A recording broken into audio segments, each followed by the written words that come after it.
Good morning, students. Welcome to the chemistry class.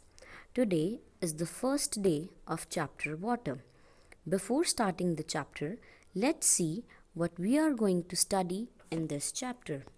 The objectives of the chapter are occurrence of water, water as a compound, water as a universal solvent, physical properties of water, importance of dissolved salts and gases in water, solution, solubility and solubility curves, crystals and crystallization, drying and dehydrating agents, hard water and soft water, softening of hard water.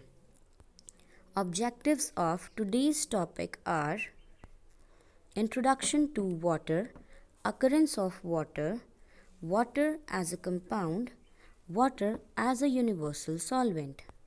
Introduction to water. Nearly 80% of the Earth's surface is covered with water. Water is the most common substance on Earth.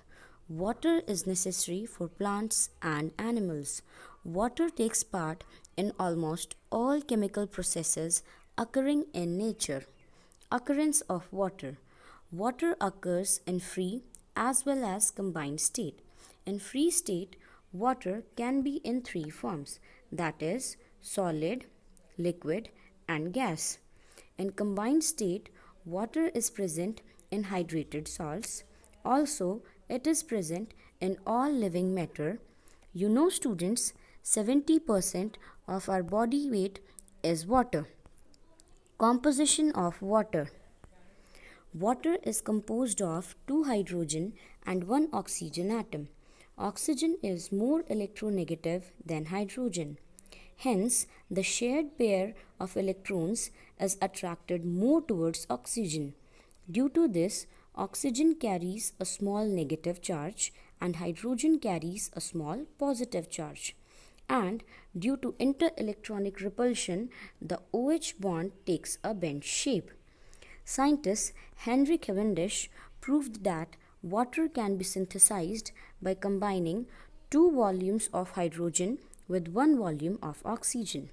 Another scientist, A.L. Lavoisier, proved that water is a compound of hydrogen and oxygen combined together in ratio 2:1. It means 2 molecules of hydrogen reacts with 1 molecule of oxygen to produce 2 molecules of water. There are different types of water: natural water and treated water. Natural water occurs in nature in free state. There are various sources of natural water like river, pond, lake, ocean. Treated water is obtained by treating natural water with some man-made processes. Distilled water and potable water. Distilled water is obtained by distillation of natural water. It contains no dissolved salts and gases. It is the purest form of water. Potable water is used for drinking purpose. Water is a compound. In one water molecule, there are 2 hydrogen atoms and 1 oxygen atom. Atomic mass of hydrogen is 1 gram. Since there are 2 hydrogen atoms, the mass will be 2 grams. On the other hand, atomic mass of oxygen is 16 grams. It means in one water molecule, 2 grams hydrogen combines with 16 gram oxygen. The atomic mass ratio is 2:16. Taking out the common factor 2, the hydrogen and oxygen mass ratio will be 1:8. So, we can say water is made of hydrogen and oxygen combined together in a fixed ratio 1:8 by mass. Water is produced from hydrogen and oxygen as a result of chemical reaction.